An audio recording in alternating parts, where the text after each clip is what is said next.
I'm Alan Dale from Gale Force Winds. What a great day I'm having here at Herzing College in the Toronto campus. You know, I really enjoy talking to people that are making a positive impact on their community and the people around them. Yes. And on that note, why don't you introduce yourself? Tell us what you do. So hi everyone, I'm Sonia T. Kaushal. I'm the campus president, Herzing College. My role really is to oversee all the departments which we have, for example, admissions, academics, career development, student funding, student support, pretty much everything. Right, you got to keep the whole campus moving, a lot of moving parts here, right from the beginning of admissions, right to making sure the students get jobs on the other way out. Absolutely. And everywhere in between, right? So it's all about the full student cycle and the student experience during their journey with Herzing. Let me take you up a little bit and then we'll come right down to the student experience. I want you to tell me about, you know, your vision and your sort of thinking around how collaborative a college needs to be with the broader community around them, making sure that your programs meet the needs of the community, meet the needs of your industry partner. Talk to me about your philosophy on that. Yeah, I think there is one major component of this, which is the labor market needs. And the labor market needs keep on changing, you know, probably every 2 years, every 3 years. So as an organization or as our vision, we want to make sure that we are bringing programs for the students which are in sync with the current industry requirements and labor market needs. And sometimes it becomes very fast. For example, data analytics, AI, now we are talking a lot about AI.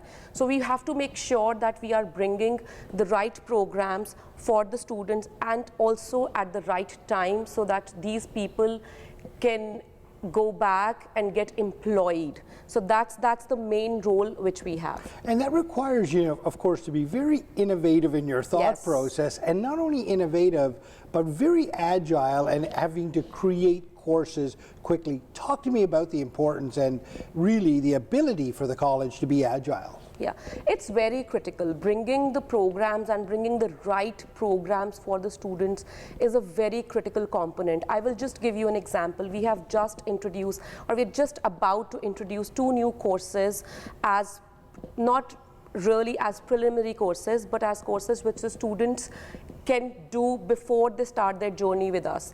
Part of it is really, computer fundamentals. And computer fundamentals is just not about Word, Excel, and PowerPoint, but it's all about, how do you bookmark? What should your professional email look like? How should you professionally send an email to an employer or to an instructor or to your peers?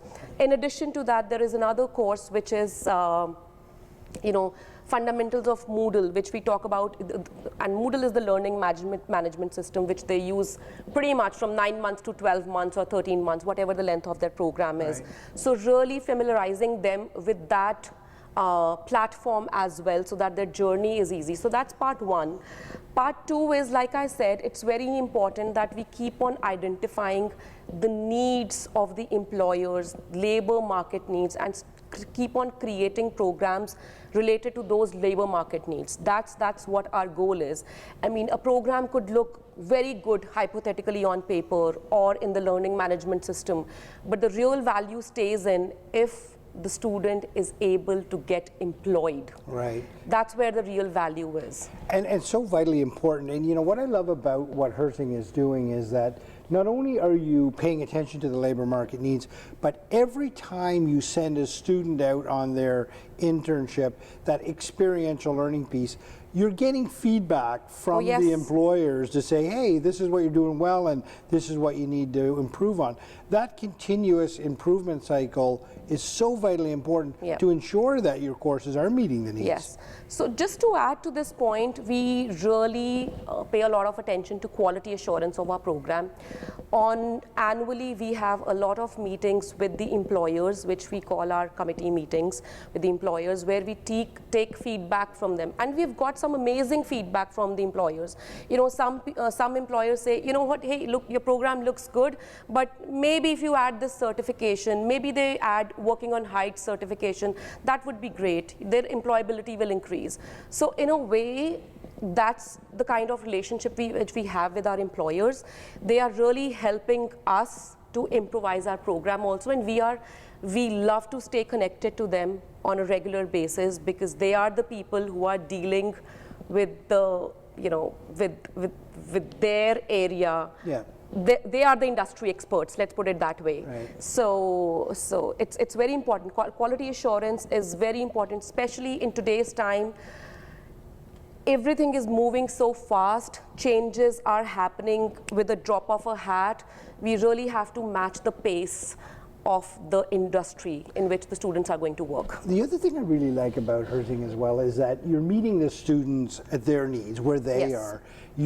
It's an open tent, I like to say, right? So everybody's welcome.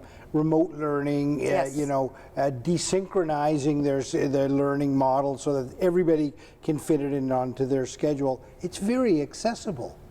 What we have observed over time, especially after post-pandemic, is first of all, people were in different situations. A lot of people lost their jobs, were laid off. We have students who are mature learners, young mothers, caregivers, who have so much commitments towards their own life.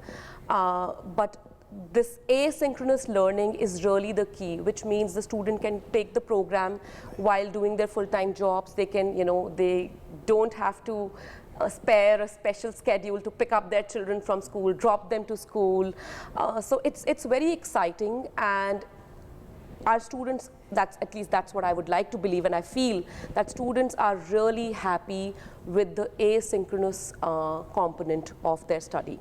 A couple of quick sort of snapshots, getting down now more to the student experience. What's your philosophy around admissions? How should that look in your mind? For me, admissions, if I look at admissions, what I tell my team is that once you have the student with you, it is very important that in 1 hour you give them all the information. It should not be that you give them partial information. They should be fully aware of what they are getting into.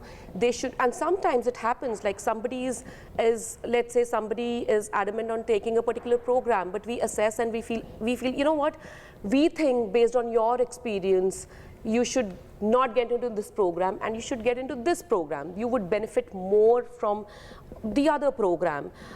That's one, giving the correct information, really understanding what are the objections a student is going to face. Let's say, for example, what could be the hindrances in their completing the program, not admission, but completing the program. Right. Because that's also important. It's important that we enroll the student, and it's also important that we graduate the student successfully. So we have to talk to the students about that. Sometimes students share with us, oh, you know what, I have small young children, daycare, okay, let's talk about that. So we want to make sure that we touch and talk about each component of the student's life, and so that their journey is comfortable, their journey is well informed, they are aware what they are getting into, and they're successful. Yeah. Like you said, if they are not successful, there is no way that we can be successful. I love the way that you describe the admissions process. Yep. It's kind of really around dropping the barriers, yes, so that you're setting them up for success, yes, right along the way. I also want to get your opinion on the importance of putting the students in front of instructors with real life experience, people that have come from industry, that have done the business, and they're passing on their knowledge. Talk to me about the importance of that. So if you look at our website, we have a list of instructors which we have, their qualifications, and most of our instructors are industry experts, just like you said. So they are, so our teaching is 20 hours per week. They're teaching the students 20 hours per week, and rest of the week they're doing their own gig. They are industry professionals. That really helps, because part of it is theoretical knowledge, which I don't undermine at all, but at the same time the knowledge from the industry. For example, immigration case manager. Hypothetically, we can teach the student how to fill out the form for an immigration. But this is the instructor who can really talk about, you know what, this is the form. These are the potential mistakes you are going to make. Right. Be prepared. Make sure that you check these things, because they are doing it on a daily basis, and it's very easy for somebody who's doing something on a daily basis to transfer that knowledge to the students. Right. So it's very, very critical, very critical. You're the boss. Tell me what, and you got a great team here. I've met some of them. They're wonderful people. Yeah. Tell me what the team means to you. The team means to me, what the team means to me, okay. So I'm available to them 24/7. And when I say 24/7, they can attest to it. I'm there for them 24/7. My philosophy is never ignore an email, never ignore a staff member if they are feeling stressed about something. Book some time with them, and I've always told, if there is an urgent matter, just mark urgent, urgent, urgent. It's fine. If I get free by 5 p.m., I'll give you a call at 5 p.m. So I want to make sure that everyone feels happy, excited about the, see, we are spending, all of us, we are spending probably 7 to 80% of our time with herzing. So at home also, all of us, with our spouses, our family, our children, we are all talking about the stuff. Oh, you know what, this happened. You know what, that happened. So it's very important to make their experience really exciting, that they look forward to coming to campus each day. And yeah. I love the way you describe empowering the staff so that they can pass on their knowledge to the students. As a final question. Yeah. What do the students mean to you? Well, if the students are not here, we are not here. That's it. Thank you very much for your conversation.